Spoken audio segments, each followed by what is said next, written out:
ขนมผ้าลอยประทานวัดวานนม่วงขนมผ้าไม่ลอยสักทีพระคาถาองค์นี้ไม่หกกันหนึ่งกันสองกันสามกันสี่กันห้ากัน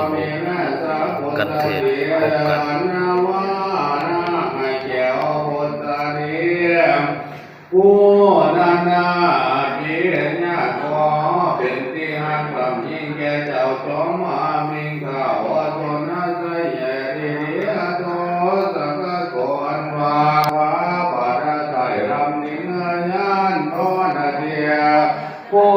เห็นนะพ่อนะเก่าปากันทำเด็ดเดียวนั่งแก้วโพสเดียนั่งเที่ยววิขอพรขอพรอันประเสริฐเป็นพรอันเดิดอันตัวเทียนยังพอไรควรควร